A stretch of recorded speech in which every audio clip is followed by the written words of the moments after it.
Hey everyone, welcome to That Pedal Show. Viewers, comments and questions live. Dan here. Mick here, hello. Hope you're all wonderful and glorious and beautiful on this lovely day.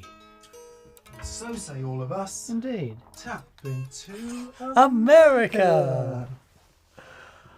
Oh, I said to Mick, I'm driving here today and I drove past Stonehenge and I must have looked like a person that was having problems because I was wetting myself.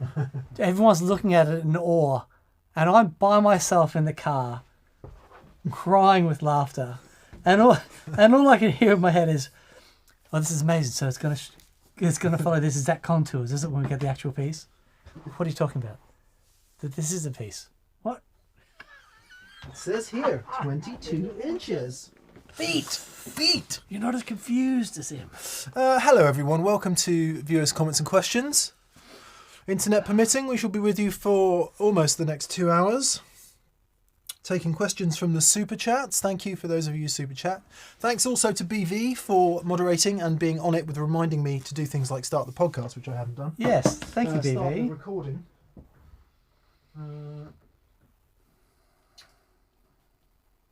I did half of the things that were required, like turned off the click track, Oh, okay. Ding, ding, ding. but not the other thing, which was hit record. All right. That's how professional we are, so thank you, BV, for the reminder. Yes, and thanks to everyone for being here. I'm going to start off with wishing my dad a happy 80th birthday yesterday. Yes, indeed. Happy birthday, Bri, if you're watching this. We had a lovely day on Saturday. His local pub doing his open mic and country karaoke, although it wasn't very country at the end, was it, Bri? There was a lot of all kinds of stuff. Baby Shark. And some other stuff. Oh my goodness. But a good day was had by all, and yeah, happy birthday, Dad.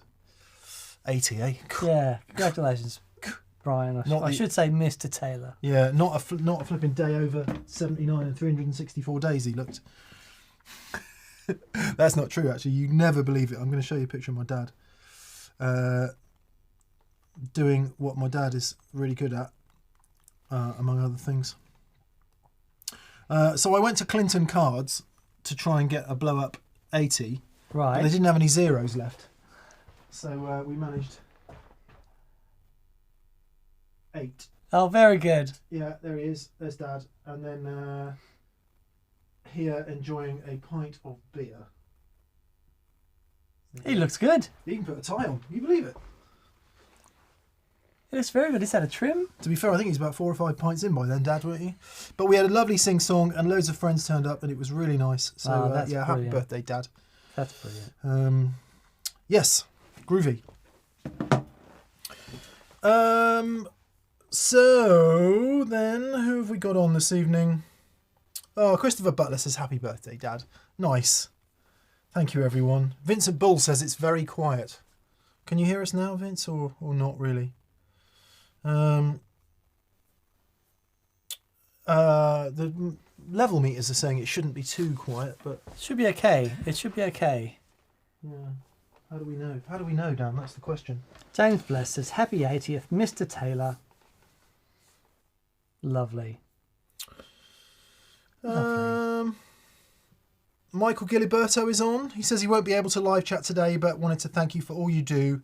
Catch you on the replay or podcast. Cheers. Thank you, Michael. We appreciate it. And hello to you wherever you're listening to this. Doug Drysdale on from the Scottish Highlands says he's just bagged an early 80s Fender Bassman 70. Oh, nice. There's one right there, look. Recommendations on a good cab to pair with this. It works for pretty much lots of things. If I was choosing, I'd get something EV-alike. That would be my first choice. Just nice, lovely way they do things. I just love EVs. Yeah. 4x12 for me. Yeah. I think that sounds amazing into a closed back cab. Yeah, it would sound good into a 412. I wouldn't go for anything too coloured in a kind of Celestian greenback kind of way. But who knows, you might love it. I would go for a sort of more American sounding, bigger, more powerful speaker personally. Right. Yeah. Joe Halliday is on from Hello Sailor. Hi Joe. G'day, mate. Wassel 10 is on. Niz is on. Carl Longbottom is on. Hi Carl. Tommy Crap Vice is on. Trying to stifle a laugh there. Dewey Finn is on. Colin Diamond is on.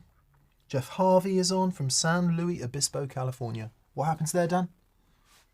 Obispo, California. San Luis Obispo, California. What doesn't happen at San Luis Obispo? It's where California? Music Man is. Oh, okay. That's Yeah, what. yeah. And Music Man. Yeah. Captain Really? Sexy 90 is back. Hello, Captain Sexy. It's been a while since we've heard from you. Neil Pike is on. Joe Caliguri. Todd Roy from Nova Scotia. Moon is here. Gary Mosley is here. Hey, Gary. James Bell. Andrew Jones. G. Barge. Lots and lots and lots of friends. Thank you so much for joining us. Will Young's on. I'm not sure if it's that Will Young. What did he sing? Don't know. All I remember is him and Gareth Gates from Okay. X Factor. Ice. You're thinking of Paul Young. No. Yeah, right. No, Will Young. Yeah. Yeah, okay. Or Will Ferrell. Speaking of which, new hoodies Kind of a big deal.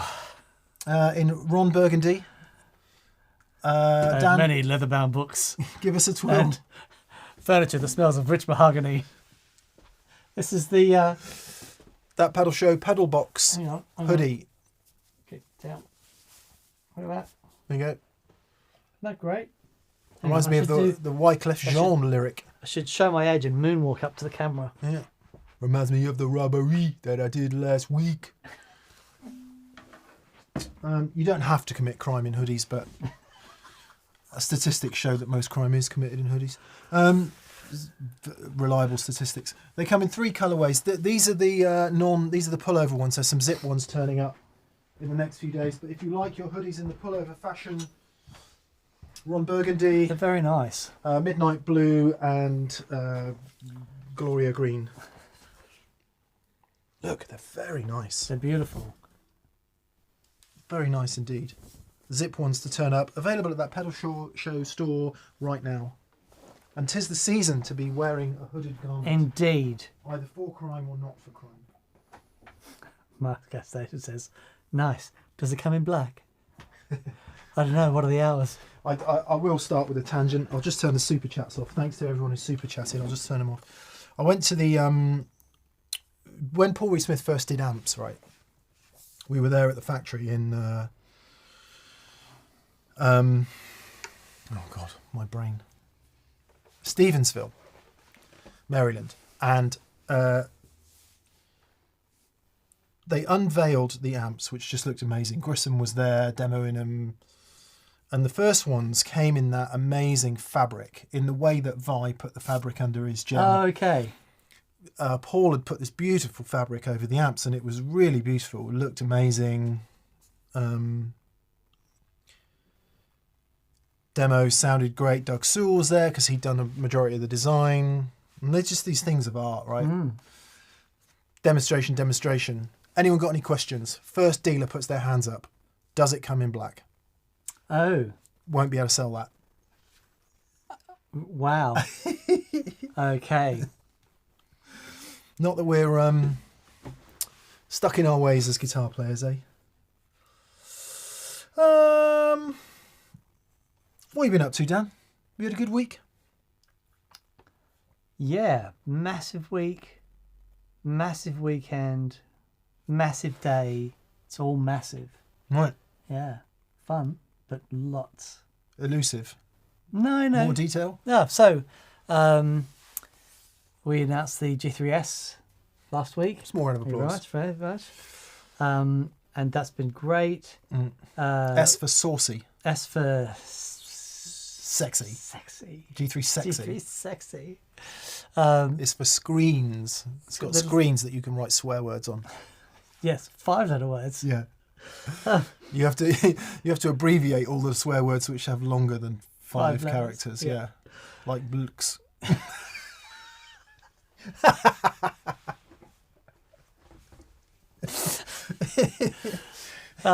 Yeah, and so that was good. And then on the weekend, my daughter came up from Cardiff, where she's at uni, and she had a gig, which was really fun. What else was there? Strangely off mic. I was at I'm feeling a little bit off mic today. Yeah. I was down at Anderton's this morning and filmed a thing with those guys for the G3S, and that was really I haven't seen any of them for ages. It was How are so they all doing? lovely to see them. It was so nice, and there's like, and they send their love, and they're hoping that we can get down there and see them both again soon because we owe them a takeover. Yes, we do. I'd forgotten about that. Every time we tried to set it up, Google Calendar said no. It's entirely Google Calendar's fault. We'll sort it out. Robert Payne says, "Round of applause for G3S." Thank you, buddy. That's very kind. Yeah. Yeah. So that was really fun. So lots going on. This mic really loud and mine really quiet. This Friday in 2 weeks, I'll be getting on a plane going to Australia. So lots to do to make sure that we have enough in the can so that we can both have a little break over the season to be jolly. But we've got some really cool guests coming up. We've got Mikey Demas coming up. Yes, Mikey's coming in on Wednesday this week. It'll be really fun to see him. The Jack Griffiths show will get finished and published. We've got Jocelyn Gould that we filmed last week, which was really lovely. Yeah, so good. Yeah, all good. Yeah. Want to say hi and happy birthday to Gordon Rankin for tomorrow. Oh, hi, mate. Gordon. Happy birthday. He said, what should I buy myself? Let's see. I think a 1977 Gibson RD Artist is what I would buy. Oh, really? It's just literally the first thing that came to mind. Okay. I don't even know if they made them in 1977. With Moog Electronics. Yes. Come on. There was an old Vox. Someone was showing it this week. It was an old Vox guitar that had a built-in wah-wah on it. Here you go, Gordon. There's one here for 2,800 quid. There you go. On Electronic Bay.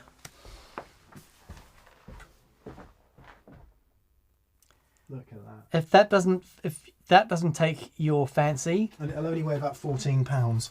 find an old BC Rich Mockingbird. I reckon that would be awesome. Yeah, there you go. That's a bucket list guitar for me. Really? Yeah, Okay. because I just think they look so cool, and I love the guitar sound of that. It's the guy that played for. Who's the guy that wears all the makeup that we saw in LA walking down the street? We're not worthy. What was the Alice Cooper. Alice Cooper? Do you remember we saw him walking down the street on Rodeo Drive when we were in LA with Simon? We so did. But his guitar player played one, and the sound on that Poison single and the solo, I flipping love that, and I just think it looks so cool.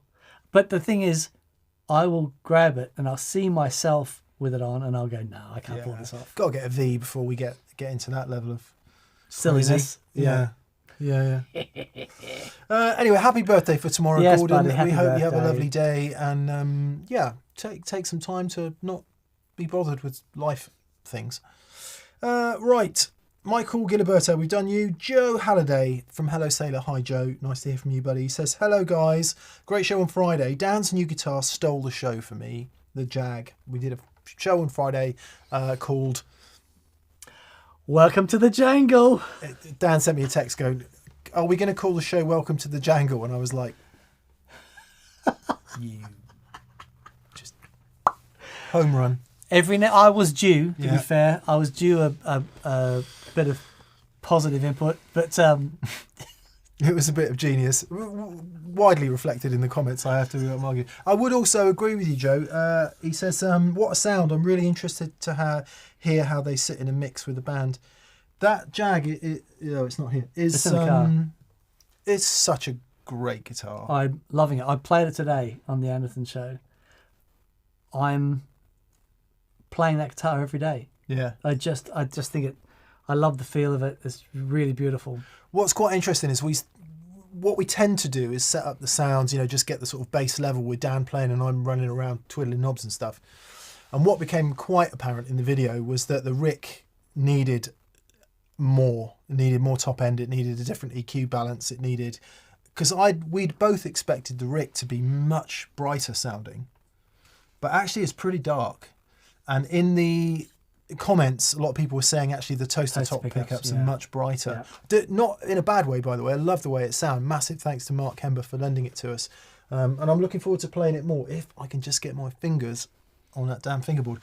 Loads of people said, what are you talking about? It's the same fingerboard width as all your Strats. It's like, well, A, it's not, and B, it's half the width, then it's like... No, it's not that. It's not as different as you would think. Really? What is different is the string spacing is really close.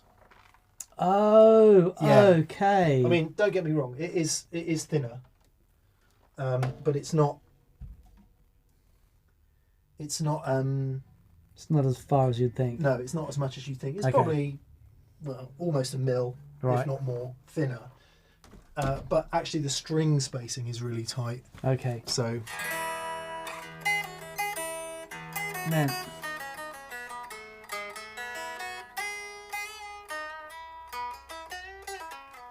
So cool. What on a Strat that anyway. Even just acoustically, that thing sounds amazing. Yeah, it's really cool.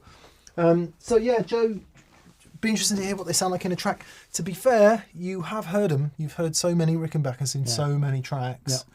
And Jags too, I guess. But yeah, it would be good to explore that a bit more. Yeah. A bit more. Wastel10. Hello, Wastel10. He says, hi, guys. I play my Hummel Electronics, the studio guitar wet, and my Ecolet BS40 dry through a 212 stereo cab with vintage 30s, and I'm quite happy. What would be the benefit of separate cabs? Okay, so Wastel is saying 2 heads through 1 cab, which is split stereo. Dan, and I like that. I think it can sound really great. Yeah, we were sceptical, weren't we? But we did it in a show, and I do it in that Zilla cab, and I do it in my Mesa 212, and it's not quite the thing you get with 2 separate cabs. No, but there is something that it does that the 2 separate cabs don't do, which is, it mixes a little bit of them together. Yeah.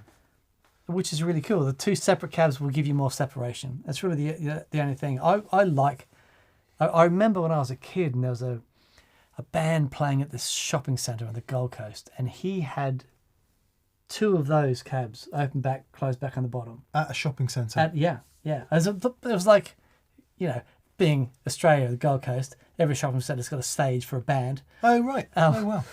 And it was the most epic guitar sound, a proper stereo thing. And that's the first time I think I can recall seeing hearing a stereo rig like that. It's amazing. And I was looking at the back of his cabs, it was closed back at the bottom and open back at the top, and I'm just totally geeking out. Yeah, very cool. So yeah, a little more cohesiveness when it's in 1 cab, perhaps. Obviously, you still have the option of miking the 2 speakers separately and mixing them however you like. The other benefit of having 2 separate cabs might be that they're not as heavy as 1 212. So you could use 2 smaller cabs that might pack in the car a bit easier or is easier to manage. But yeah, sonically, I think it's a great way to do it with the 1 cab. Yeah. Yeah, nice. Carl Longbottom. Hi, Carl Longbottom. G'day, mate. He says, Sunday is the Merseyside guitar show. Live music from Nico Tsonev. Oh, wow. Who we know. Simon Wilson's guitar player. Simon Wilson. Just Stephen Wilson. Sorry, I yawned then. Stephen Wilson's guitar player. What? No, I just read a thing from Simon. So, yes, anyway, Stephen Wilson's guitar player. And somebody called Xander and the Peace Pirates. Cool. And the Mighty Stonebow. Stonebow. It's the shall we say, the smoker's equivalent to Strongbow. That's what you have. It's very good. You like that? Very, very good. It's the last show of the year. Okay, Merseyside Guitar Show this Sunday. Check it out online and go and see Carl Longbottom. Tommy Crapvice. Big thanks with pretzels and beer from Bavaria. You are responsible for me diving into a sea of gear. I love to see you test some new tube stuff, as it's a perfect cross between tubes and new tech for me. Okay, so new tube, presumably meaning the Korg new tube, is it? Something, yeah, that new tube technology Yeah. they developed. That has, yeah. Cool. I think, We had to play with it at NAMM, like when it first came out. Yeah. So yeah, it's interesting. Thank you for your kind words, Tommy. I think with all those things for Dan and I, it's like we need to find an appropriate question to ask. Yes. What is the question that would require us doing that?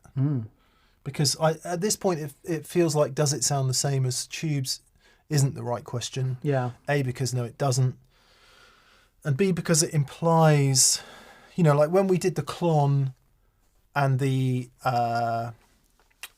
Jeff Archer video, question is, does the Jeff Archer sound like mixed Klon? That's the question. That's the question.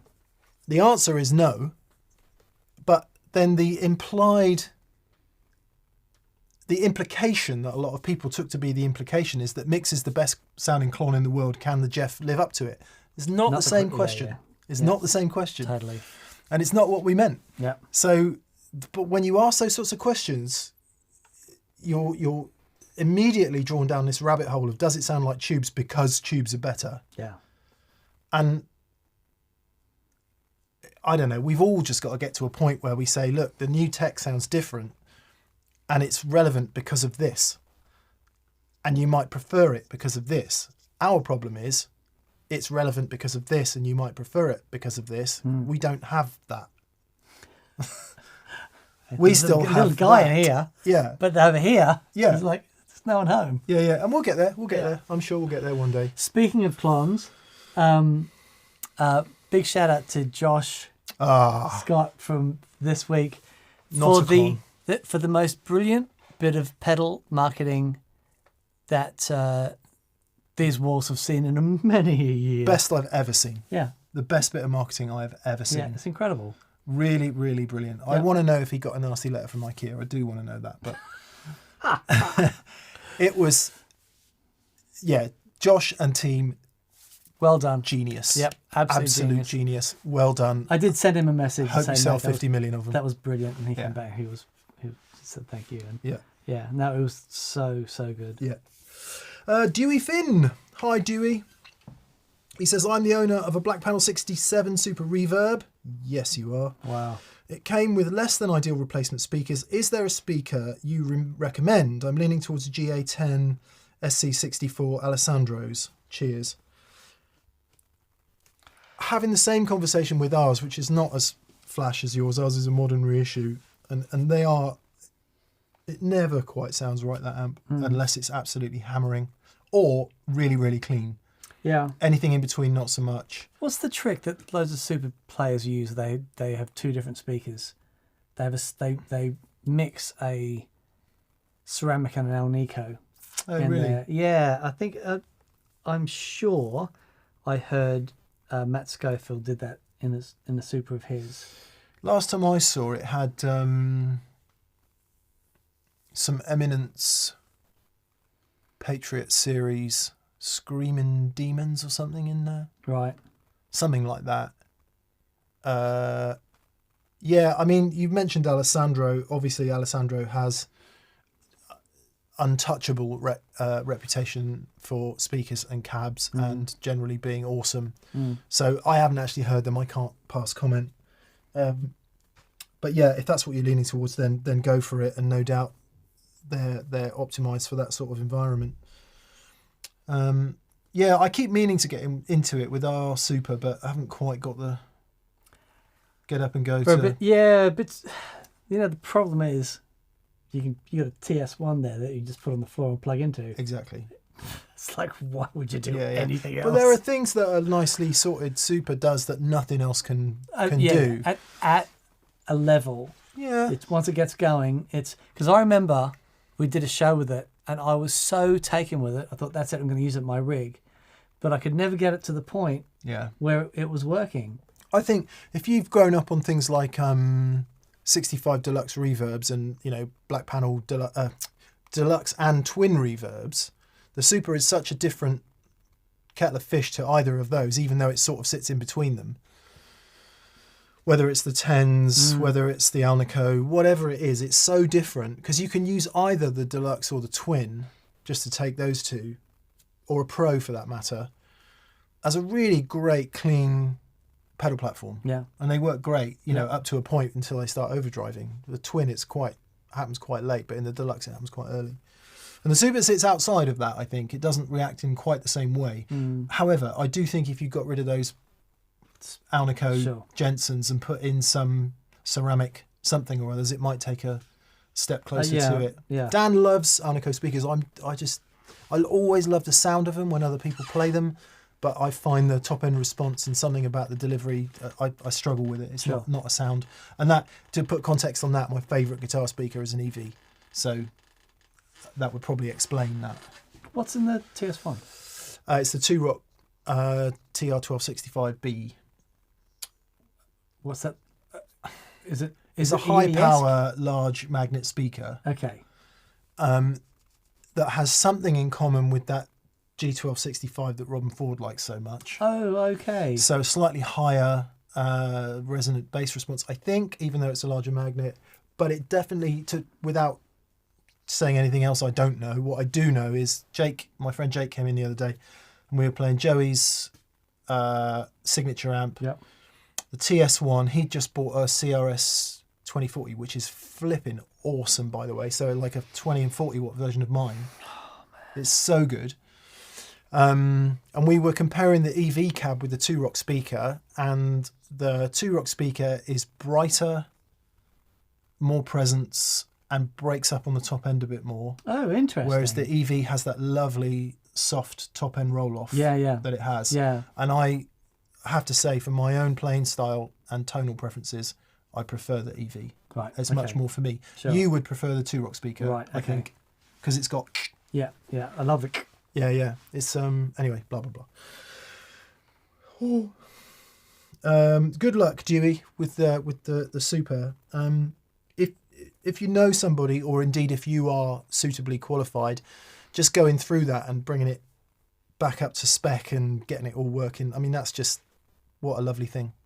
And I think, but I don't know quite how much they changed by 67, but I think they're very easily revertible to like the most desirable black panel spec.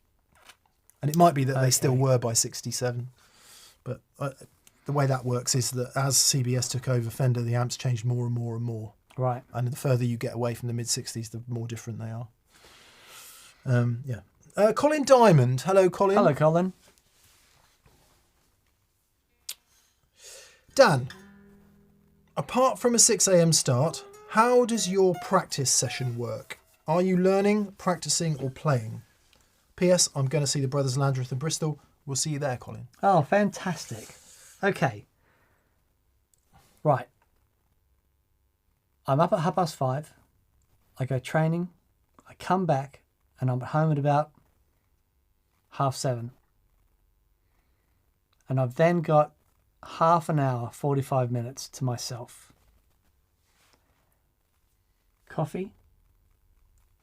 Was it headphones? And I'll grab a guitar, and it's different every day, but lately a lot of it's been the Jag. And so I'll do a couple of things. Since we had Andy Wood in, and I've been going over a few things that Andy showed me, and just to get, because what I've noticed is, if I play free time, right, it's very free, right? But if I want to play something that's in time, I can't do the thing where you push the pick through.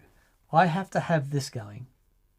I've just, What do you mean? I mean, okay, so if I'm going that thing where you go 1, 2, 3, push the pick through like that. Where you're not going. It's not alternate picking. What do you call it? Sweep picking or economy or picking. hybrid. Yeah. I've watching Andy do his thing, and it's like was so in awe of that facility, and everything is alternate.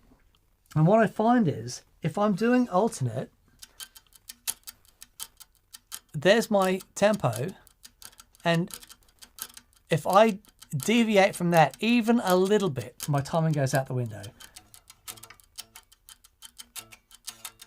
Do you not use a metronome? Well, I do. But if I'm practicing,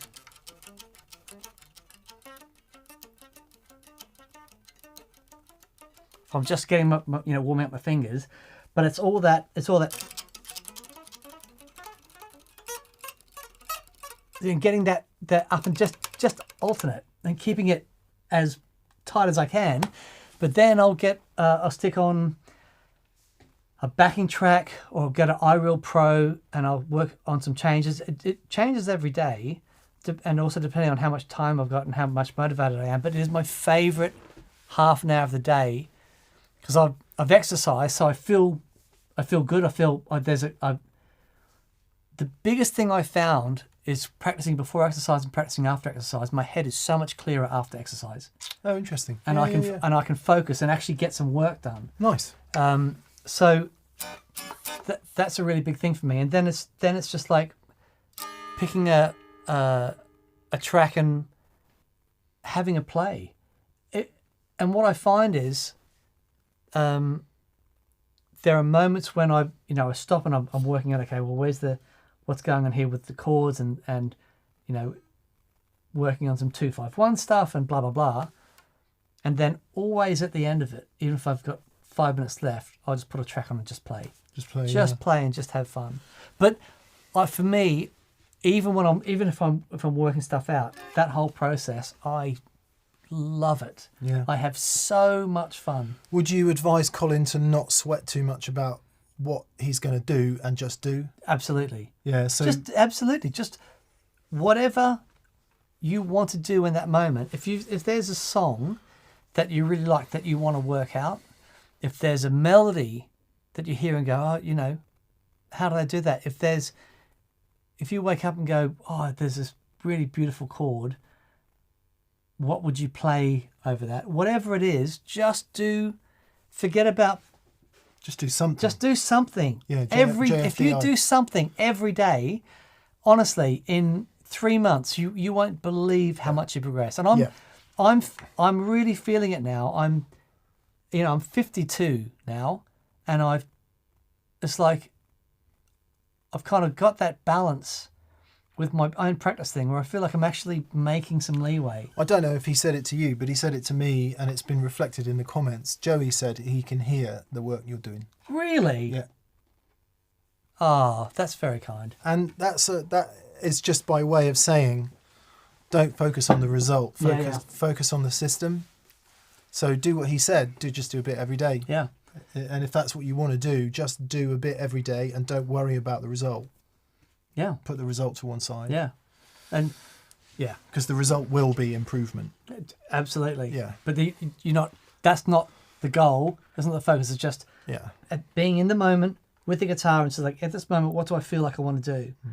And as what I've found is as that facility has got a little bit better and a little bit better, then the other stuff has become easier. Yeah. And I can just play.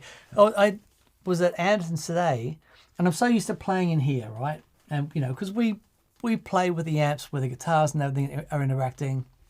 Got to Anderton's, and because of all the playing that we do here, I was so comfortable turning up their amps to get everything at a level, and I just played.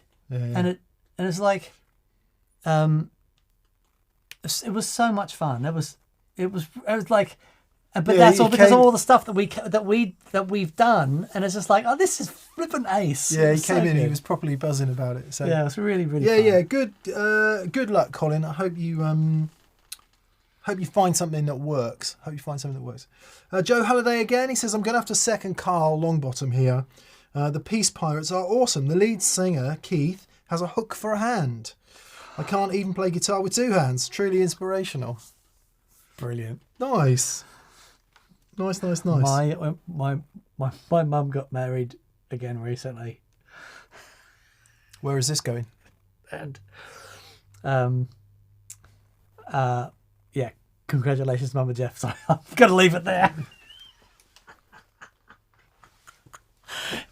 Does he have a hook for a hand? No. But I think he went as fancy dressed to a pirate or something. He looks a bit like a pirate.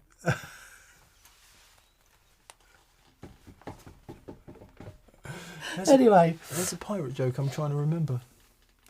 The punchline has something to do with anyway. The Peace Pirates. Okay, check out the Peace Pirates with lead singer Keith. Neil Pike. Hi, Neil. He says, what octaver stroke pitch pedal would you recommend for solo guitar, ambient yet not afraid to let rip? Electro Harmonix Pog. Yeah. The original one, if you can find one. Yeah, and there's the mini Pog and the micro Pog. And they've just brought out one in their new DSP series. So I want to try that, but my favourite one was the mid-sized one, about yay big. Micro. It was the micro Pog. Or it might have been the Pog 2. No, it was the one after the Pog 2. It was because the Pog 2 still had sliders and stuff. It was smaller. But the micro Pog just had the 3 knobs in it. Yeah. And that was, for me, the best sounding one. So the reason we're suggesting the Pog is it's a polyphonic octave generator. Clue is in the acronym.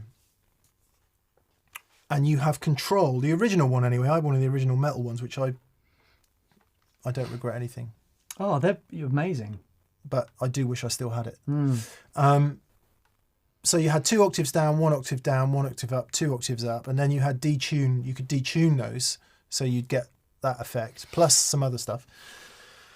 Which meant you could do sort of basic octave sounds if that's what you wanted, but then all joined in, you got these amazing organ-type sounds. And if you add a bit of delay and some spatial reverb to that, it can sound, I would think that the ambient possibilities are stunning. Now, if we contrast that with something like an Octavia, for example, like the Jimi Hendrix type octave, I'm sure there are many creative ways in which you can use it, but to be fair, once you start using it, you instantly sound a bit Jimmy-y. Mm. Caveat, there probably are people that do other things with it, but just in terms of available options, I would say something like the Pog is a better alternative. And by the same token, Digitech Whammy, because then you have real-time control over the pitch shifting, which again might help you. Imagine pitch shifting through delays and reverbs and stuff like that. So something that is more interesting than just one fixed octave up or down. Yeah. And some method of control would be pretty cool. When I was doing the acoustic gigs with Dougie in Bipolar Bears, it's always worth it. It's always worth a mention because it's always a giggle. I had a pickup. It's called a submarine pickup, and it attaches to the. I had it attached to the bottom 2 strings on this guitar, on my acoustic guitar, I should say, and that went through the Pog. And so when I was playing a chord, you would hear the bass strings sort of doubled and through the Pog, and that would go into one side, and the rest of the guitar as per normal. And you need to learn to play things a bit differently, because you wouldn't do this. You wouldn't have those 2 strings together. You know, if I was playing an A chord, it'd be, there, or G. I wouldn't, I'd try not to fret these 2 strings together. But man, it was fantastic, because I had overdrive pedals with the acoustic guitar, but because that pickup just went through the Pog and nothing else, when I kicked the overdrive on, the bass was clean and the rest of the guitar was overdriven. And it just sounded mahoosie. Yeah. Well, there's one out in the cupboard, actually, one of those submarine pickups. Awesome. Yeah, it's a very cool thing. So that's what we say. The Poly Blue octave beats the Electro Harmonix iterations, says Isaac 13. Poly Blue octave, don't know who that's by. But yeah, go for something that has multiple octaves and is controllable. And it might be then that you get into options on various reverbs and delays, because they have pitch shifted functions within them. But that might be option paralysis. Yeah. So I would choose a Pog or a Whammy. Yeah. Any advances on that? So Boss had a TC subbing up, maybe? yeah, they're really good.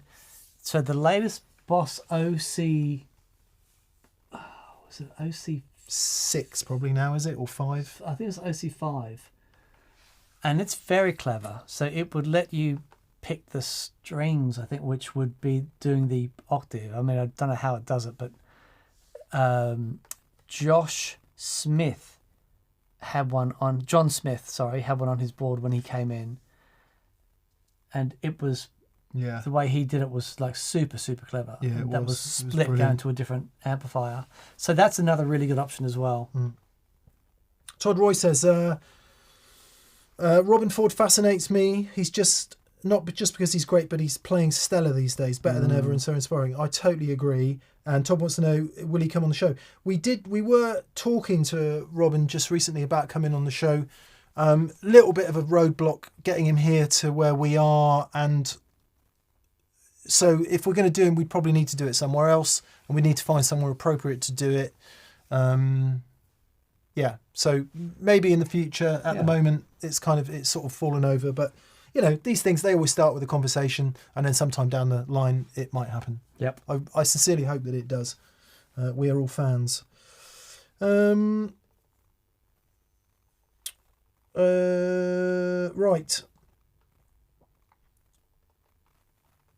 Joe Caliguri. Caliguri.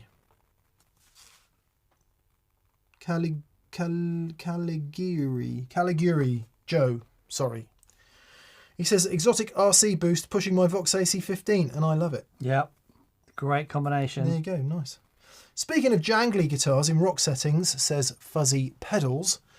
Dan, have you tried the Jaguar into a fuzz face? I can't help but think all that treble would pair brilliantly with the thickness of the fuzzing face. So, yes, did it today. Had my board out, had my Analog Man Sunface Jag into that.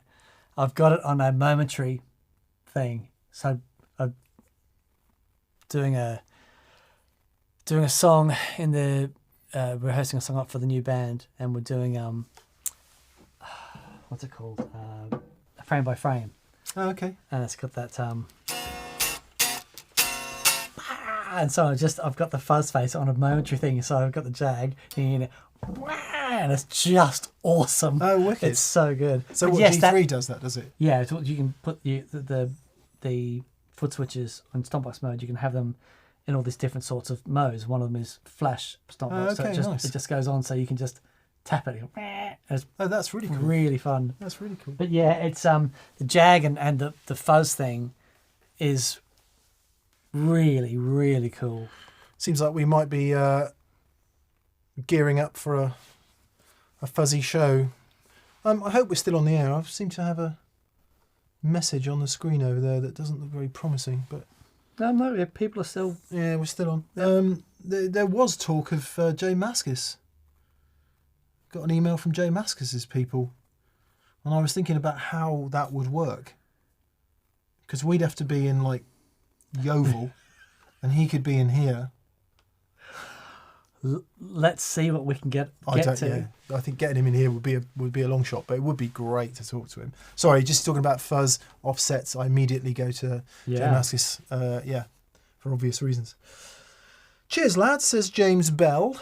I'm in hospital, recovering from open heart bypass surgery. Oh my goodness! No question. Just wanted to take the opportunity of watching live to wish you and all the viewers well. Watch your cholesterol and get regular checkups. Thank you, James. We wish you the speediest of recoveries. Hopefully you're in good hands there in hospital and they've done the right thing, and you'll feel better afterwards with any luck. Yes, mate. Recover quickly. Get well soon. Yeah, but don't be in a hurry to recover. Yeah, get well quickly, but don't be in a hurry. Yeah. Well, that's it. It must be quite stressful. Okay. That's gonna prolong the. Yeah, of course. And actually, some regenerative time, if you're able to take it, could be a regenerative thing. Yeah. I can't get my words out. Yeah, we wish you well. Yeah, we wish mate. you well, and thanks for being with us tonight. Hopefully, everyone will send their best Yeah, wishes. lots of people saying get well soon. James. Wishes It's to you as lovely. well. Raf Freitas. Hi, Raf. Nice to hear from you. He says, D&M, it's been a while. You got me out of a 2-month guitar rut. Question, how do you work through these downs? Do you ignore it or get a deluxe reverb? Oh man, that's a really great question. I mean, Dan hasn't had one of those for forever. A guitar down. Yeah. It's been a while. It is reflective of everything else that's going on in your life, I think. The guitar has always been a place that I can go to, and even if I just pick up my acoustic and play for a couple of minutes and strum out some chords, I always feel better after doing it. Don't put pressure on yourself to do anything. If you're going through a thing, go through it. Keep going. Yeah. That will pass like everything else. This too will pass. Yeah, definitely. Don't. Yeah. The last thing that creativity needs is pressure. Yeah. So the way it works is, once you become aware of, let's say you don't want to play the guitar, you then feel bad about the fact you don't want to play the guitar. Yeah. So you feel bad about feeling bad. Yeah. And that is how the cycle gets bigger and gets worse, because to not want to play the guitar is completely fine. It is what it is. And maybe you just do something different. Or maybe you pick up the guitar and play, and you stop thinking about not wanting to play, and you just play for 5 minutes or 10 minutes, and you just play. Stop thinking about the fact you don't want to do it. Or put it down. It could be that you're not supposed to be playing the guitar. You'd be better off going doing something else. And actually not playing the guitar for a minute could be the thing that is required in order for when you do play the guitar again to feel rejuvenated by it. So, however, I appreciate it's a big ask, but don't worry about it. Yeah. Because the worry just becomes worry that doesn't do anything, doesn't achieve anything. It's cognitive stress. You don't need it. So accept it for what it is. I couldn't care less about playing the guitar at the moment. I'm literally not interested in playing the guitar, but I'm not bothered by it. Yeah. I don't care. Sure. I'm messing around with my studio stuff, much more interested in hearing other people play and doing all of that. And I know that in a minute I'll be interested again. Yeah, sure. Because I know that I will. Yeah. Having been through it many times. Yeah. But in this moment, I literally couldn't care less about playing the guitar, but I don't feel bad about it. I think it'll be a good thing when I pick up the guitar again, because it'll feel great. Yeah, absolutely. Maybe. Yeah. Yeah.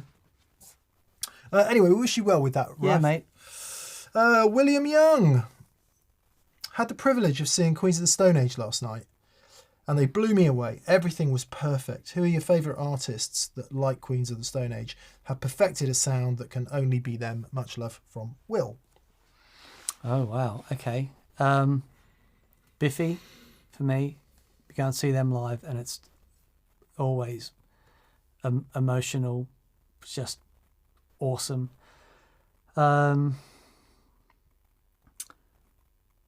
Who else is there? Joey. Whenever I see him live, it's, we'll get to see him again soon, which is awesome. But going back to whenever I see Queen, footage of Queen live, and man alive, they just had something so special about the way all of their sounds came together. Because each of those four guys, the way Roger Taylor hit a snare drum was amazing, and the way that it just worked with all of those guys and they came together, that sound was just this perfect combination of was great. Bunch of guys like that. But if I'm like, I want to go and see a band and have a great time, Biffy Clyro every day. Yeah, I think any band that are themselves unapologetically so, and Queens of the Stone Age are just, every time I see Josh Homme, I'm like,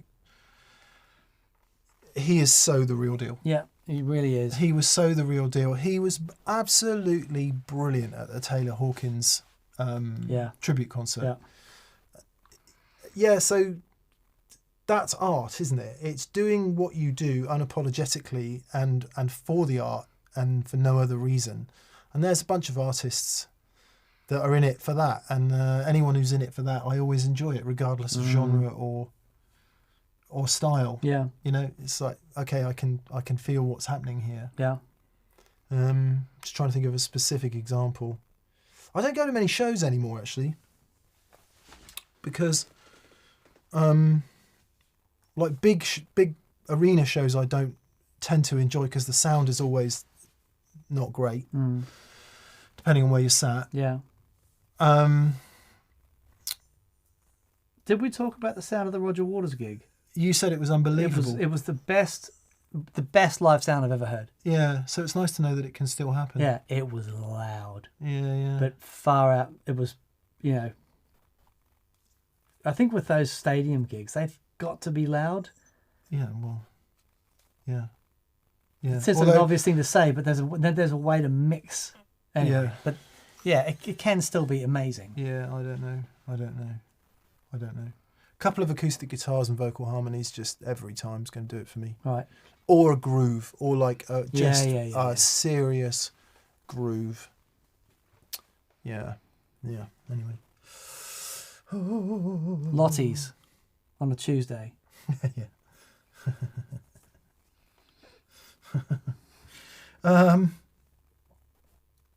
Chris Matthews. Hi, Chris. He says, hi, DNM. New pedal day on Friday. I picked up a Catlin Bred Echo-Rec after the Binson video. Fun weekend. Yeah, brilliant. So, a question about the popping sound when turning pedals on and off. Comes and goes. Any particular advice? So, there's a number of reasons for that. One of them is... Okay. Does it only happen on true bypass pedals? No, because the Catlin Bred, it does it because it flips the phase. So, when you say it comes and goes, if you imagine that you've got your cycle here, like up and down, and obviously this is not representative of all the harmonic content of what's going on with the guitar, but let's just say you've got a single frequency that's going up and down, and let's say you're turning on a pedal that flips the phase. If you turn on the pedal when it's at either the top or the bottom of the cycle, what happens is it goes from here and it jumps up here, and that jump you perceive as a pop, right? It's just a. However, if you happen to turn it on as the center of the cycle, you don't get a pop because it's So often, that's one reason. That's one reason. Another reason is you can have DC on the signal, and that's an issue. So let's say you've got a 3P DT foot switch, right? Which means that it's a true bypass foot switch with another triple pole double throw. Very good. And it means that you've got three separate switches in one switch. So when you hit the button, it can go one way, you hit the button and then go the other. So double throw, 3-pole.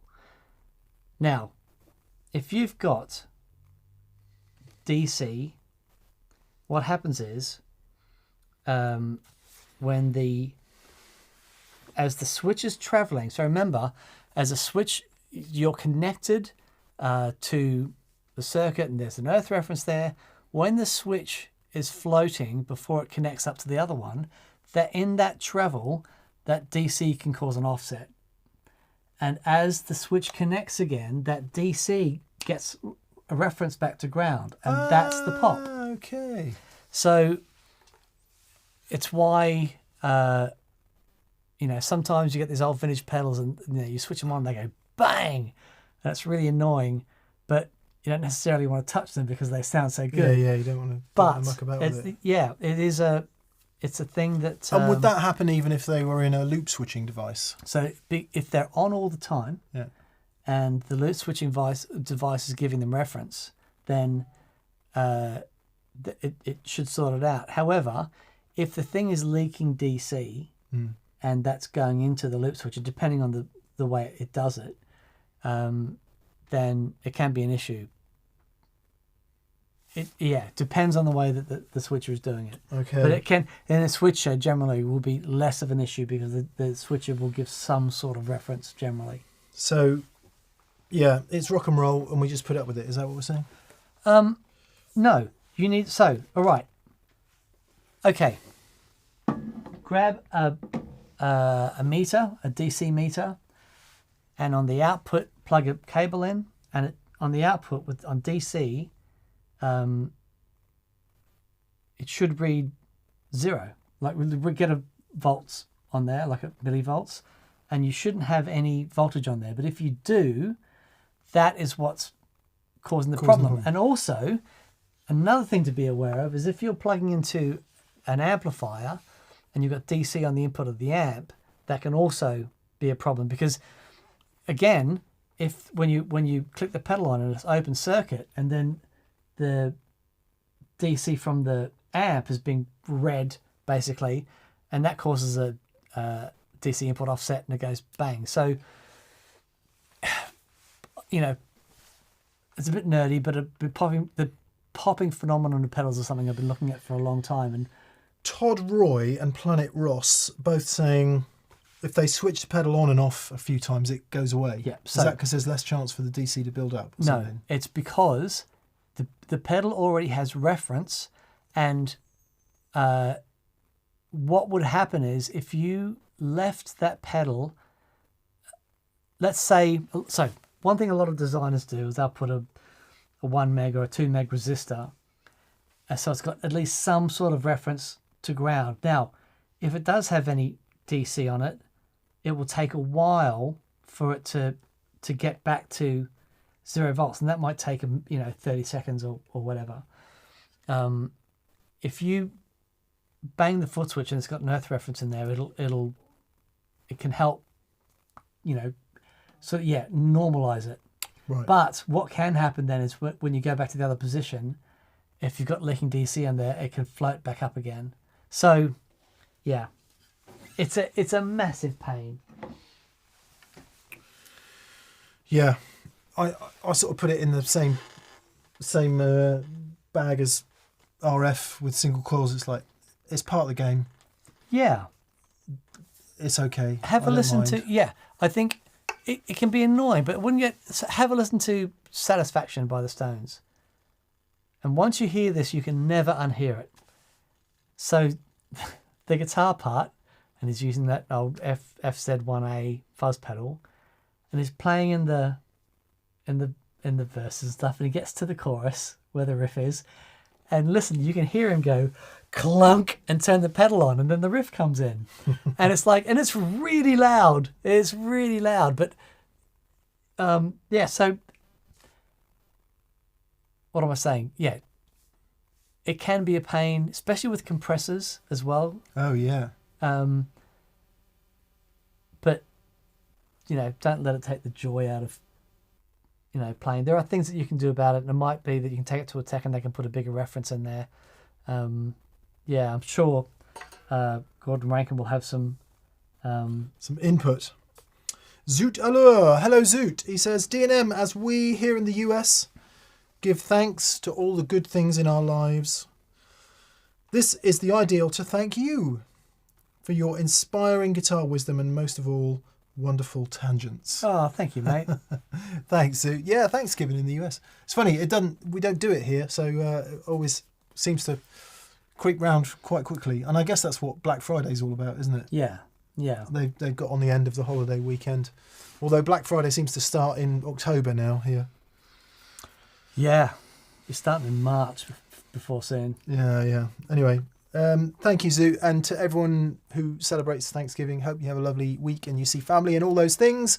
And you take some time to give some thanks. Yeah. Why not? Yeah, totally. Why not? Happy days. And thank you, Zoo, for your kind thoughts.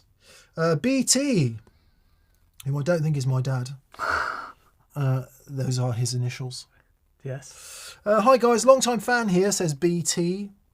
I used to get a fuzz tone through a Dr. Z Nova with a Celestion D12 that sounded more like a nasally, grainy Eastern horn than a guitar. Ooh, that's very specific. Yep. I sold the amp and can't get that sound now. Any ideas? Buy the amp back. Dr. Z Nova. I don't even know what that is. I'm going to say, mind you, if it's a G12, 5881 triode, Tweed twin output transformer. Okay, so we're Tweedy, I think. 32 watts, two 5881s, valve rectifier, low powered Tweed twin, and you can blend the channels. You're saying you got the actual fuzz from the amp itself, is that right? Wow, yeah. So it's really interesting when you dial an amp in with that much saturation. Some amps just have a certain thing, and if that's what you really love, what's a good example? I've got a Hampstead 60RT, which I really love, but on the 7-watt setting, I think it is, I can dial in this crazy overdrive sound that I cannot get from anything else. And it's the same. I've got the little bass breaker at home, and on the I think it's the 1-watt setting, again, I can dial in this massive overdrive thing. And I've been recording with that sound. It's so cool, and I could not get the sound on another amplifier. Yeah, I don't know. It's hard to. I mean, so you're saying I think it's got the master turned down. Is just grainy Eastern horn, so that's going to be like a really mid-rangey. Yeah. I don't. I'm sorry, we don't have any useful. As opposed to the basically answers. Southern horn, which is a different thing. The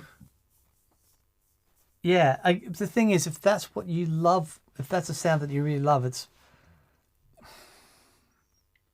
you can get fuzzes and EQs and try and get it, but when an amp is overdriving so much that it's actually turned into a fuzz thing, and I know what you mean about the Tweed fuzz thing, because they break up in such a particular way. Maybe try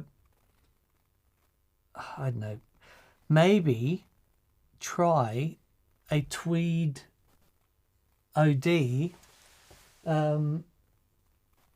ZVEX does a really nice. The 59 sound is really really great. The pickup guy, Throwback, do a really good Tweed. Really good Tweed thing. The Catlin Bread do a really good Tweed thing. The Leo, absolutely. The Leo by Marcus Reeves is second to none. Down Drive Tweedy, if you can find one, is pretty spectacular. So yeah, maybe like a Tweed overdrive. Yeah, it's a good shout. Dan. Good shout. It's a very specific thing. Very specific. Gordon Rankin says putting a 10M. What does that mean? 10 meg. 10 mega ohm. 10 meg ohm resistor. 10 mega ohm resistor across the output of a floating will fix the problem. Yeah. And there's a number of different things that you can. Issue. Yeah, a number of different things that you can do about that. The 10 meg ohm is a good shout because you won't notice that. It's still, you are giving a ground reference to the output of the circuit. So it is, becomes then part of the circuit. But 10 meg, generally the output will easily drive that, and you shouldn't. Zero Amplification says adding a pull-down resistor, 1 meg to ground, can fix a lot of those no-input DC reference problems when switching on and off without impacting signal tone, but of course you are touching the circuit. Yeah. I.e. voiding your warranty. Yeah. And what else? Risking damaging your pedal? If you solder it in the right place, you shouldn't damage it. Your legs might fall off. Yeah. There's always that. His legs fell off. Yeah. Gareth Johnson. Hello, Gareth. He says, good evening, chaps. Drums and guitar sounding ace on Insta earlier. Looking forward to the full thing. There's a vlog coming tomorrow. Well, I say a vlog. I've made a video. I moaned about the noise floor on the Echo-Rec, the T-Rex Binson Echo-Rec through the regular jacks. And I said I would follow up with a video using it in a more studio type environment, which I've done using the XLRs. If you don't want to watch it, it's not noisy on the XLRs. It's really brilliant. But I'd treat some drums and guitars to it and do a simple track. So yeah, it's awesome. Gareth, thank you for saying it sounds good. Gareth is my inspiration, by the way, for getting into studio gear and wanting to record more. Is the wind beneath your wings. Hope the studio build is going well. Gareth is building a studio at the moment. Oh my goodness. He sent me this picture on like Friday with a back garden full of building materials, and then like Monday with a flipping studio there.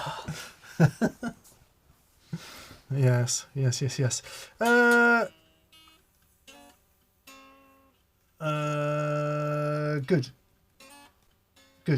Yeah, there's various comments coming through on the DC leakage issue.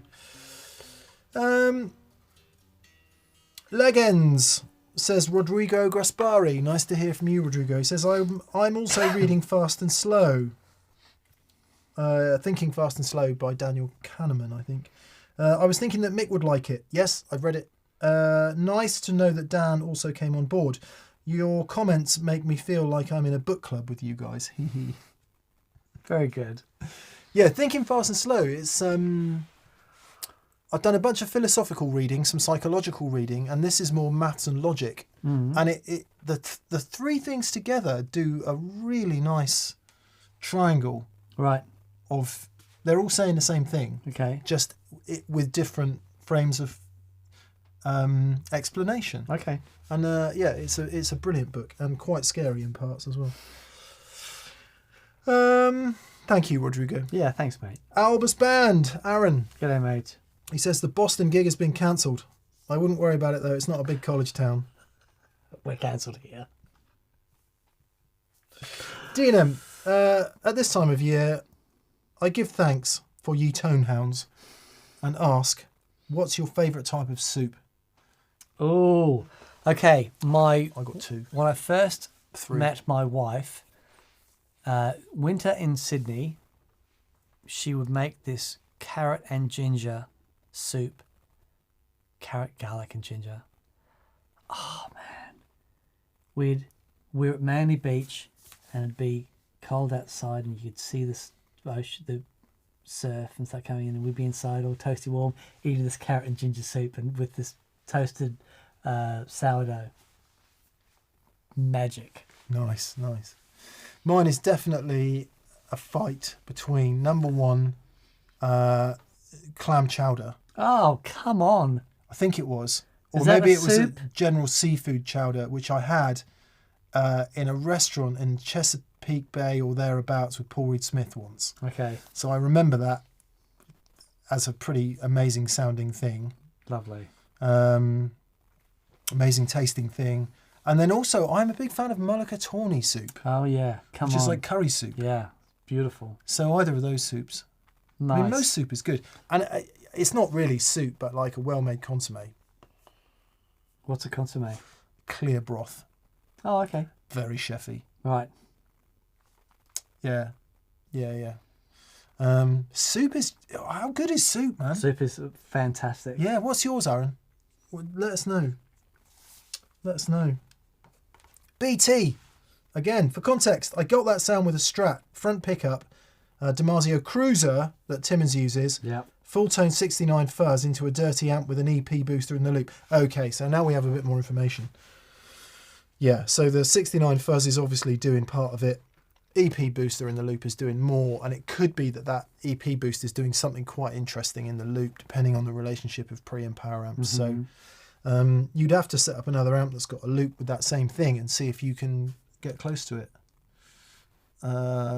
Quite hard on any Tweed style Fenders because they tend not to have loops. Yeah. So Because of the preamp, the phase inverter. yeah, and then where is the loop? Post phase inverter, master volume, and all that. If it has a master, even. Because that's the other thing. Tweeds don't have masters, so an effects loop is a problem. Because a large part of that sound is the preamp smashing into the phasing. Yeah, player, yeah. So which is there we go. distortion. We might have a tree to bark up there. Very good. Could be that the output of that preamp is absolutely massive, Yeah. and so when you put the EP boost in, it's Smashing doing it. something. Yeah. I mean, this is all conjecture, but But Yeah. that would do it. That would give you that fuzz. Yeah. nice. Cool. Very good. So we think that's what it is. We think it might be something to do with the nature of the way the loop is designed in the Dr. Z amp, given that it's Tweed inspired.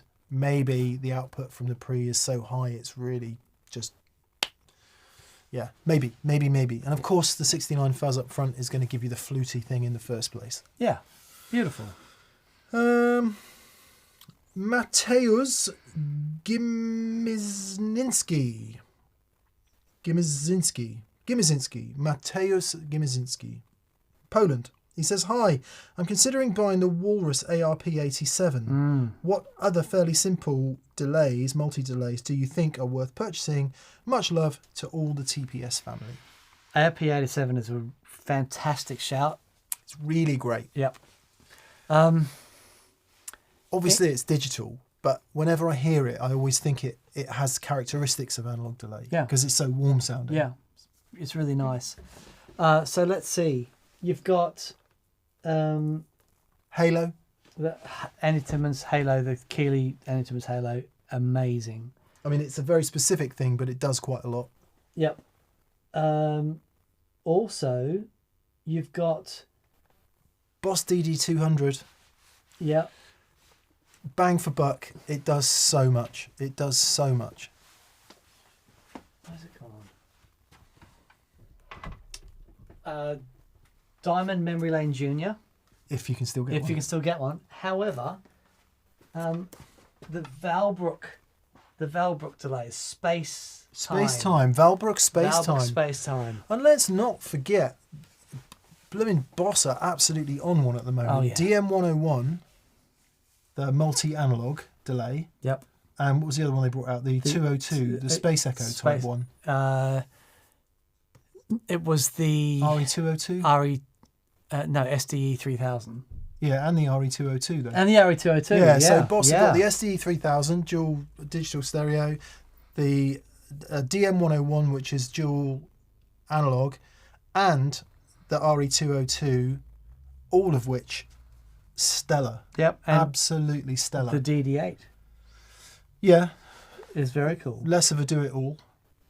It's just a straight digital delay, is it? Does it do other things? Yeah, it does. It's not like a multi-mode thing, is it? I don't think. Don't know.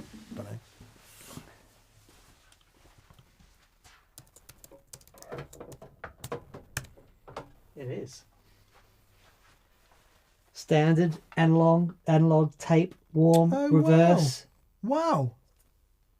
There It's you go. really cool. There you go. Really cool. It has been the case that quite often we would overlook Boss, but last 5 years, man, they've come out punching, haven't they? Oh man, Yeah, yeah. it's ever since we were there. That's what In it is. Japan. That's what it is. We went there and they said, "What do you think we should do?" And we said, "Well, first of all, you should have us back every couple of months." So if you had to choose one then, if it was the ARP87 or something else, what would you choose? For a do-it-all thing, Well, multi-delays, he's saying. yeah, I would have to go. The ARP87, you can't go. Whenever I've played it, it's been awesome. What about the new Source Audio? They've put analog and drive-through. They have in the analog Nemesis. drive-through. Yeah. So that would be, it's a bit more complicated. There's a lot more going on with it, but that would be But the UI is epic. totally simple. Totally, Yeah. absolutely. So we're going to say Source Audio Nemesis. We're going to say Boss DD8. We're going to say have a look at the DM101 and the RE202. I'm trying to figure out stuff that feels like it will be in the similar price bracket to the ARP. Yeah. But if you like the look and the promise of the ARP, then go with that. Go with your first instinct. It is a wonderful sounding thing, and it does have those extra modes for the sort of more ambient sound. So the other thing, of course, is the flashback. Oh, TC flashback. TC flashback. It does a really great job. I'm going to stick my neck out, and I would not put it in the same game as those others. Okay. Yeah. Sonically. Okay. Yeah. I know it might be controversial. No. Oh, cool. That's just my experience talking. Is there a pretty girl? Hello, Rosie. Hello, gorgeous. Sorry, go past through. What are you doing, Rose? You going to come say hello to the peoples? You going to come say hello to the peoples? Come on then. There you go. There we go. Say hello to the peoples, Rosie. Here's Rosie.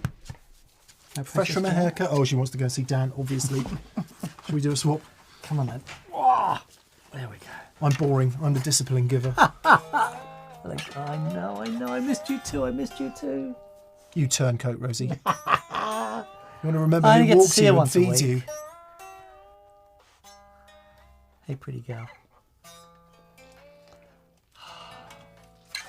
Man, so Ziggy, tomorrow morning, we have to take him to the vets. I should say, Teen has to take him to the vets. But we've got to give him some medication tonight. And then first thing in the morning, because we need to get him cut. He's nervous about it. We've spent a fortune on dog psychologists and trainers and stuff. But now what we've got to do is get him under sedation, get him groomed, and then after that, just brush his hair every single day. You know, just to try and help him get a bit better at it. But yeah, poor thing. He's such a beautiful dog. Funny things, aren't they? They are. Funny things. Funny things, aren't you, Rosie? Okay. Nick Thornton. Hi, gents. I've learned so much from the two of you and just wanted to say thank you. Love the channel. Thank you, Nick. Thank you, mate. We appreciate that. I'm glad you enjoy it. Duncan Plexico. Hi, Duncan. G'day, mate. He says happy holidays. See you at NAM. Probably not. Probably not this year. Next year. But maybe summer NAM? Maybe. We've got the options of doing some more immersed things We might wave at some NAM as we go past. than in the US this year, which may take priority. So probably not. I don't know. Okay. We'll see. Not least that Dan will have just come back from Australia. Yeah, I don't think we're going to get to Anaheim, but possibly something in Nashville. We'll see. We'll see. Yeah, we'll see. Hey D&M, says Chris Costabile. Hello, Chris. I have two guitars with push-pulls. Push-pull on the volume and or tone pots. Both greatly increase electrostatic buzz. Yep. Hum when the hands are not on the strings. One is an LP Les Paul style humbucker.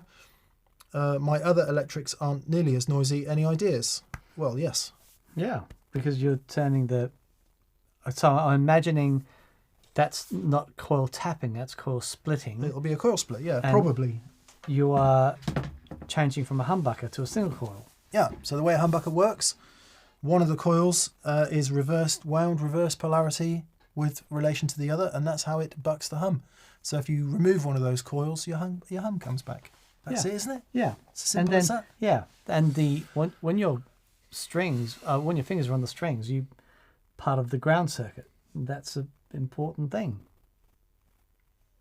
So yeah, so we think that's the most likely explanation. There might be some other stuff. I don't also, know. if you're playing with loads of gain, that's you'll notice. And you could also be like we have loads of lights and things around here, so quite often we get a bit of noise in here, especially with the single coils. Try this out for size.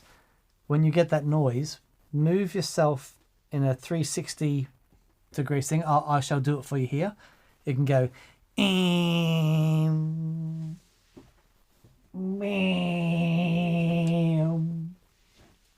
And so what you find in the 360-degree arc, shall we say, you'll find a spot where it's quiet, and then in exactly the opposite spot you'll find it quiet as well.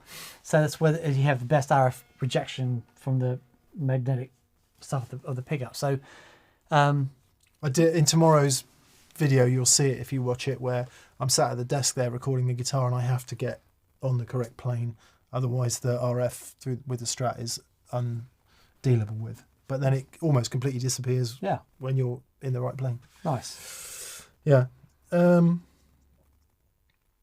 Paulie's Guitars and Gear says Line 6 DL4 Mark II for the Do It All delay. Yeah, that's a really good shout, actually. Yeah. We had that on the show really a couple of weeks good. ago. Someone's asked this. Have everyone that's... And thank you, BV. We've got... Currently, we have 824 people on here. Have you all subscribed to the channel? It actually does help. So if you haven't subscribed, please subscribe. We'd really appreciate it. Costs you nothing. Nothing. It's free. It's free. Just do it. Yeah. That'd be great. Thank you. Thank you. Thomas Baran says that's also the concept behind dummy coils for single coils. Yes, I was thinking about that as I was explaining it. Thomas Blug is the famous example. So you get a Strat pickup, which, as we know, can be very buzzy, especially under the giant lights and glitz in which Thomas plays a lot of the time. So you use what's called a dummy coil, which is the pickup with the magnets removed, I think. So you still have the coil of wire. Yeah. And it's wired into the circuit, so it does the hum cancelling thing, but doesn't change the tone too much. Yeah, and he has underneath his pick guard. Right. An extra coil in there. Yeah, there's some clever things. There's ones that are part of the pickguard. There's ones that sit on the back of the guitar, dummy coils that sit on the back. There's a few clever things out there that are really good. Owen Barry turned me onto one that he said was the best he'd ever heard. Yeah, there's some. Is that the Sir one? They did a really good one that was to do with the back plate. Yeah, yeah. And there's another version of that as well. David Peterson, sorry to ask late. Dan, are you going to do a video on the Mirror's LVX? Indeed. So it is on the board currently. So why haven't I done it?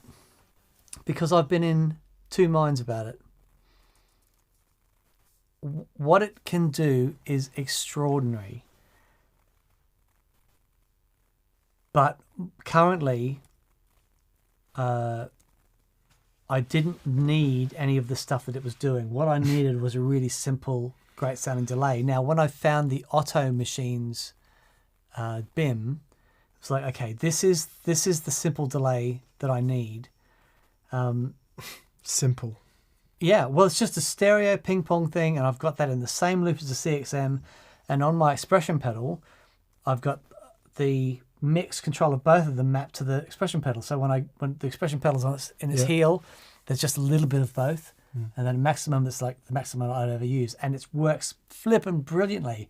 And it's like, okay, I've now ticked that box of the delay that it's just everything. It's beautiful, right? Now let's explore the CXM for the other stuff, and it is extraordinary. LVX. The LVX for the other stuff, and it's extraordinary. And we had an experience day where a gentleman that was in, can you remember his name? Is it Mike? I don't see your side, so. Well, he was in here. You filmed a little clip with him playing my Junior. Oh yeah, he didn't bring the LVX with him. He was super.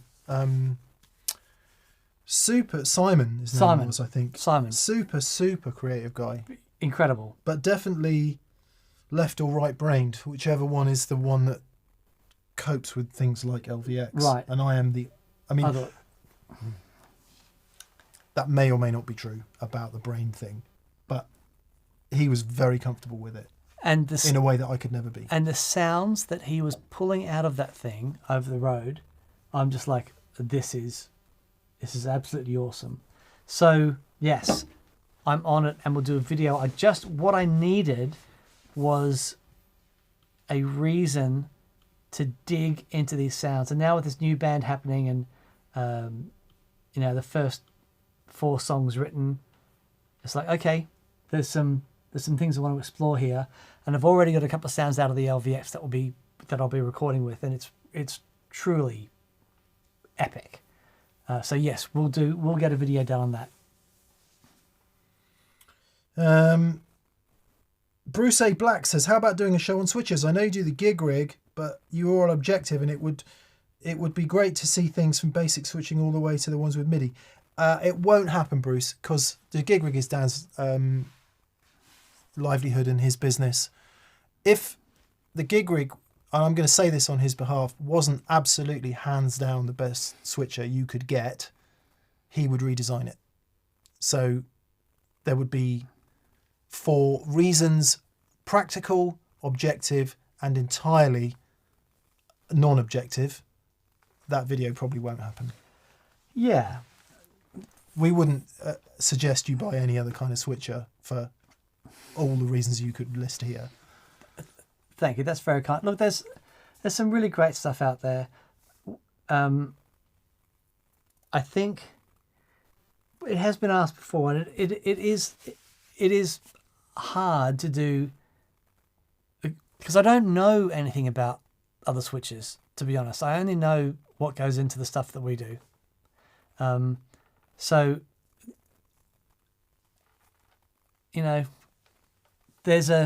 there is a show to do on what a switcher does. Yeah, I think that's a really good idea. And then get the people to do their research and buy the one they think makes the most sense for them. Sure. But here's the functionality benefit. Yeah, this is exactly. Yeah. And this starts from a simple stuff. Yeah. And then, I think there is a show to do there. It's just going to require a bit of planning and stuff to not be an advert for gig rig. Yeah, we need to check ourselves. Yeah, totally. On that stuff. Yeah. On that stuff. Yeah. Get some black tape on all the logos and stuff. Yeah, but we can't. There's no way we can be purely objective about that. It wouldn't be possible. Yeah, yeah, it's tricky. Mind you, but thank you. Not that we're purely objective about anything. I've mentioned this many times before. There is no objectivity when it comes to sound. It's just not a thing. Dormant says, knowing how smart Mick is, well, thank you. I don't believe he wouldn't get along with any pedal apart from the mood. Although that seemed more frustration based. I thought I did a good job with the mood, actually. You did a great job. Made a track with it. You did. It was fantastic. Yeah. I'm happier with things like mood than I am things with endless menus. If you watch tomorrow's video, you'll see why I don't like complex pedals. Right. It's laid out right there. Because the simplest way to explain it is,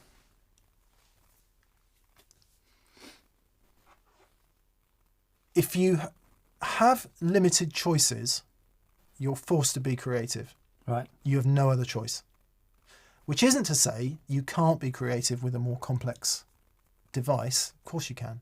But you have to put the hours into learning it.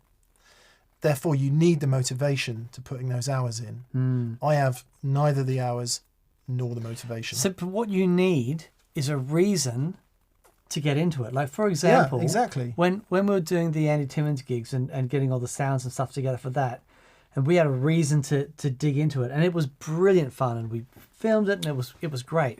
What we don't have at the moment is a reason. No, I mean, again, to put some context on that, the thing I'm going through at the moment is listening to really nice analog front end recording gear on nice microphones with good sources.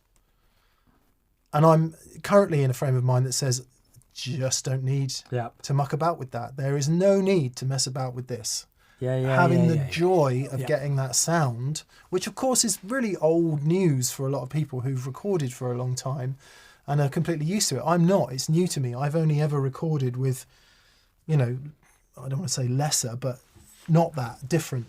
And this is a very different experience. And the purity of it unlocks something in me creatively, which takes all the barriers away. Yeah. So if I come to use a complex pedal, I hit a menu and I don't know what I'm doing, dead. The track's dead. I'm dead. I can't be asked. I go off and get a cup of tea. Sure. In order for that not to happen, 50 hours need to go into the pedal. Yeah. So that when you get there, you're not thinking. Same as practicing, yeah, right? Totally. You practice, totally. you practice, you practice, you practice. When you play, you're not thinking about practicing. Exactly the same with gear. Yeah. You're using. Oh, I don't mean that kind of gear. you're using the gear. You're making noise.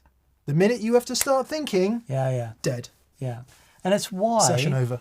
one of those things that, when you find, you can find a bit of gear that you love the sound of, and if it's with the H90 or the LVX or the Strymons or whatever it is, okay, you love the sound of it, but it's a big investment in time going through getting the most out of that stuff. Yeah. Now, one of the reasons I used the timeline for so long is because I'd made that investment and I can make that thing do, I know every bit of it. So it was a really easy thing for me, like, when I wanted some more complicated sound, I just stick the timeline on and I can get those sounds really quick. But now I'm looking at something a bit different. It's like, okay, I've got to the point now, I'm willing to make that investment in time in the LVX. Yeah. You have But a it's relevant like- question. It is like going from a Fiat 500 to a Ferrari, Yeah. as far as what the thing is capable of.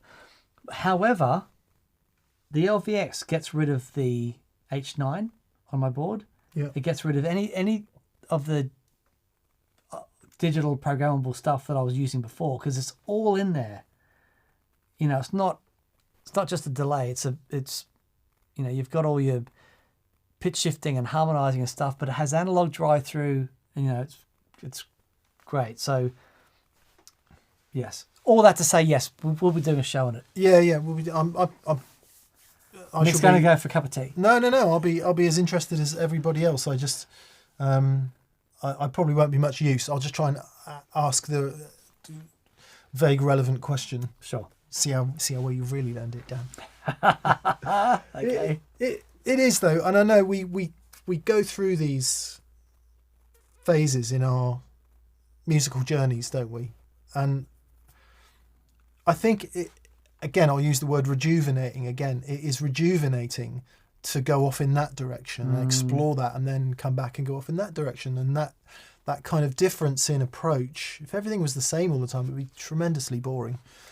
So you can get into something and go with that, and then come out and get into something else. And at the moment, I'm so into that purity. Jocelyn Gould, show that will come out in a couple of weeks. Dan asks her, so she's sat there playing the guitar, and Dan says, so tell me about tone then, tell me about jazz guitar tone.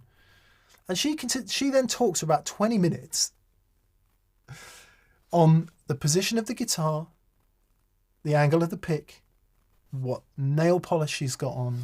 Yep. And the only thing she's interested in is the purity of the sound of that guitar and her interaction with it. And it is so inspiring. Yeah.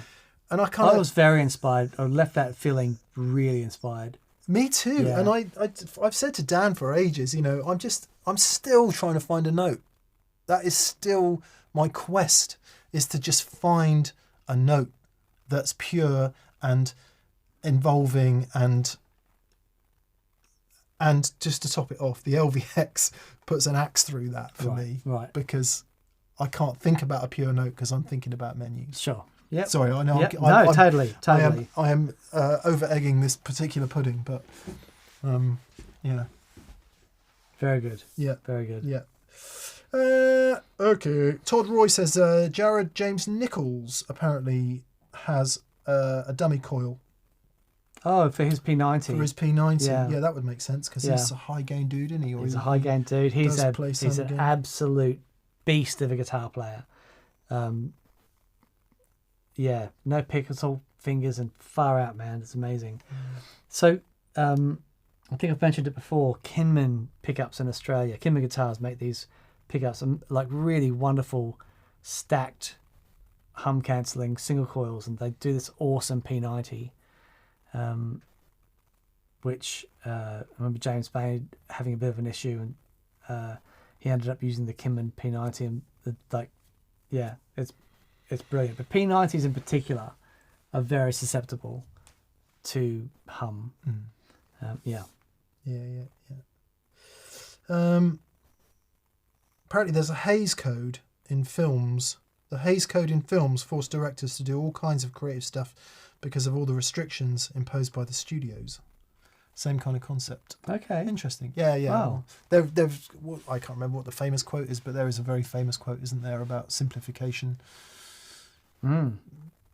Complexity being the enemy of creativity or something like that. Right. I can't remember. I don't think it's necessarily true, but... is this guitar philosophy, says Alex Hutton. It's as close as we're ever likely to get, Alex, without Sam Harris or somebody properly intelligent on the show.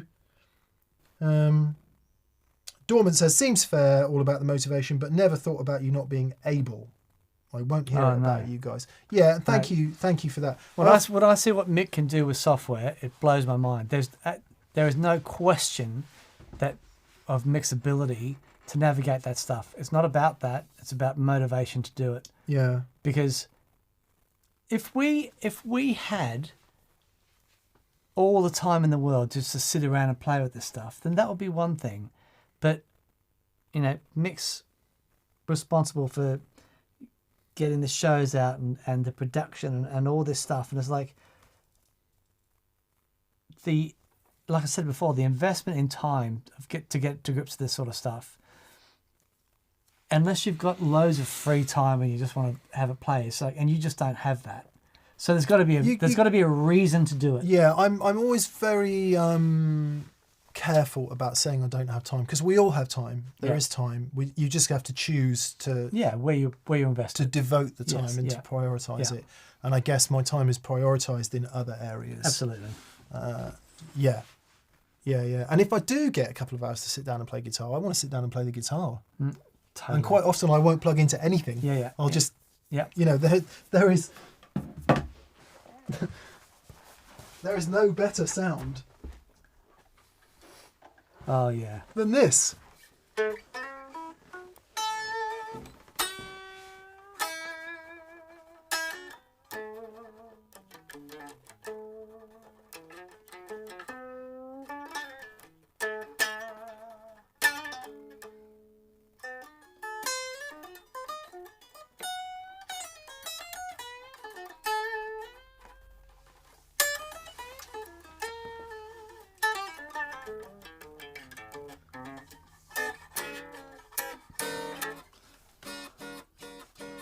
I'm about quarter tone out from you. Excellent.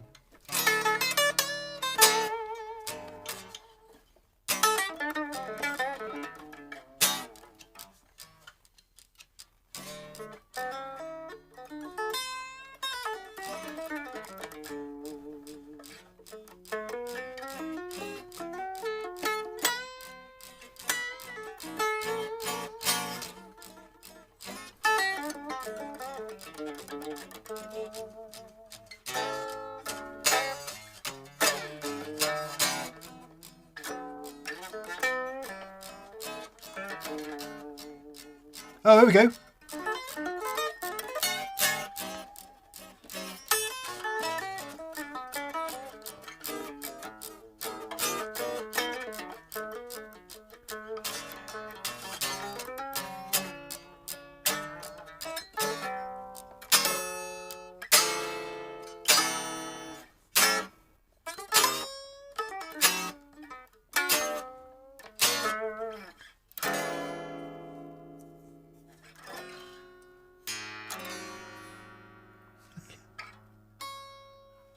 Awesome.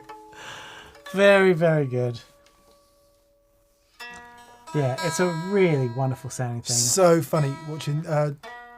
One of the questions Dan asked Jocelyn Gould in the interview is, so, for those of us familiar with 1-4-5 changes, blues players, how can we just step into the water of jazz changes and moving that along? And she says, well, we're most familiar with 1-4-5, and she immediately plays like a flipping massive extended chord. Yeah. And then she goes, you just need to know your 2-5-1s and blah blah blah blah blah, and then you could use the And she's not being flash about it. It just the information is so deeply ingrained in her that it's totally natural to talk about it in those ways. Anyway, so I was just thinking Dan playing loads of chords there. But yeah, back to the point. Just hear the sound of the thing resonating is a lovely... Isn't it good? So good. Even out of tune, it sounds good. Yeah. I don't know. Joey was talking about Adam Levy, or Levy, apologies if I've said that wrong. Adam Levy, American jazz guitar player. Don't mean to be reductive about calling him a jazz guitar player, he is a guitar player. And I've been listening to him over the weekend, and again, just that simplicity of tone. Yeah, okay. So Joey said he sat in with him and he was just utterly blown away by the tone and the playing. And what he did, he got this deluxe reverb. I think he said he had maybe a delay pedal. He turned the bass up to 10 on a deluxe reverb, the treble to 0. What? Turned the amp up and did everything else from the guitar. And Joey said he's literally never heard a guitar sound like it in a good way. Wow. Yeah. Okay, that's one to try then. Yeah. Yeah. So anyway, sorry, I'm talking cobblers now. T-Bone, he is one slippery player, says Gadzooks. Yeah.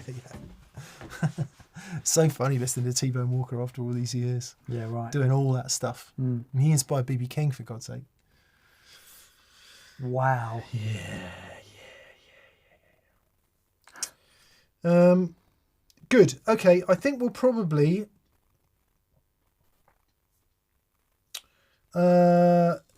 finish off. My Secret Machine says, hi DNM. I saw Rhett Schull was blown away when he played the Collings 470 JL Julian Lage. Have you tried it? I have. I've played 2 or 3 actually, weirdly. What have you played one? I think I played one at the last NAMM we went to. Simon's got one. Right. Simon Whitehead. Oh yeah. Okay.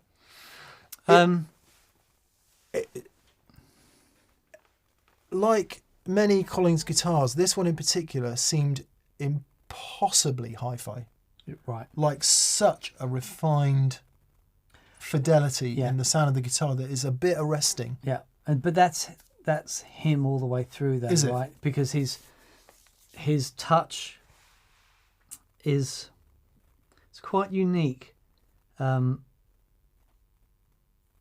Yeah, I've really very rarely do I hear a jazz guitar player that sort of blows me away. And you know, I love jazz guitar, but it's a select few that really turn me on. But man, when I heard Julian Lage, he's got that touch thing. His melodies are achingly beautiful, but he is so free. There's just like, he can just do anything. It's always surprising. It's always wonderful to listen to. But apparently he doesn't pick hard or very anything. light It's touch. very light touch. Yeah, that would make a lot of sense. That would make sense. The other thing about Simon's JL is it is like perfect. Right. The finish is as it is on many Collings guitars, like paper thin. Yeah. Hard, beautiful nitrocellulose finish for the most part. I think some of the necks maybe are poly, but anyway. And I do have a problem with guitars that are just perfect like that. Yeah. Because I'm scared of them. Yeah, totally. So one of the reasons I like relics and old guitars is because I'm not scared about damaging them, and therefore I feel like I can engage with the guitar without fear of scratching it. Yeah. So that was the other thing I would say about the JL immense machine that it is. But then alongside that, Simon had just got an old, maybe a 225 Gibson, like a 125 with a Florentine cutaway and 2 pickups. I think that might be a 225. That thing's amazing. And just the vibe of the thing is like just instant vibe. So cool. Yeah. And I'm teetering on the edge of a eulogy about vintage guitars, but I don't know, just something about them that I love. Yeah. I've been playing Red a lot lately. I haven't played this guitar for a couple of weeks. And it really has something. Something. It does. It's just Something in the way he plays. Good. Okay. I think we'll bid you adieu. Thank you very much for all the super chats tonight and the general chat, and for hanging out. Indeed. Hopefully everyone has a lovely time. We certainly do. love it. Friday's video is an approach to using 3 gain pedals that Dan was a little bit of a revelation. So we're working through that on Friday, basically putting a boost either side of a core overdrive pedal, nice and loud, as you would expect from that pedal show. So we get into that. Then what else have we got coming up? We've got Jocelyn Gould coming up. We've got Mikey Demas. Demas. We've got Jack Griffith's pedalboard build. And some other cool things. Yeah. So yeah. This month's Patreon giveaway was going to be 2 Jam Ripley Falls for those of you who are patrons. It turns out one of them's a bass one, so we're not going to give that away. We're going to keep it. Oh, cool. Because okay. it would be useful for our bass pedal board. And also, if you're not a bass player, you might end up with a bass pedal that you don't want. So we'll swap it out. There's a Delay Llama Extreme or something else. It'll be something equally cool anyway. But we are going to keep the bass one for here to use on our bass pedal board. Nice. Groovy. Good.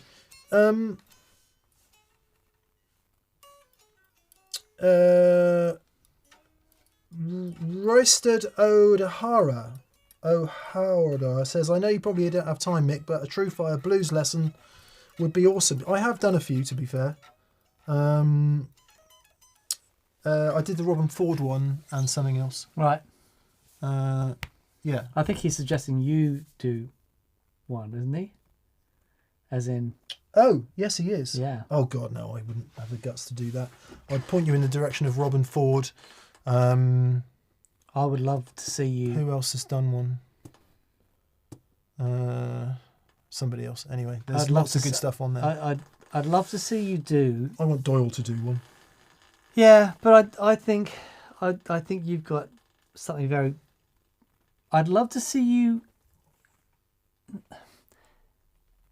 explain your approach to the note, because it is, I mean, how many years have I been sat with you here and I still find it really inspiring. Yeah, it's kind of you say, but it's a bit like when we asked Jocelyn about it on Tuesday, asking her to explain it. There was a lot of stuff she couldn't explain properly. She just did it. Yeah. I'm not saying she couldn't explain it, but it was very hard for her to explain because some of it was a lot. Anyway, blah, blah, blah. Would be good to, maybe unpack some of that stuff. Maybe there's something in there that we can all do, because in order to give it any, whether it was me or Dan doing it or any of our friends doing it, I think the value would come from a conversation. Yeah. Somebody getting it out of you.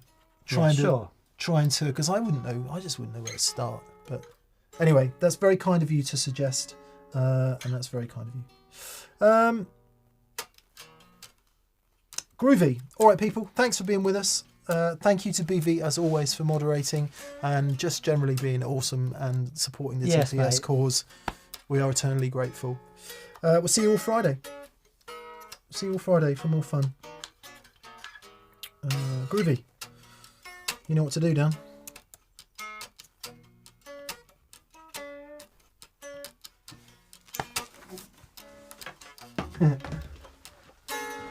What this needs is Albert King.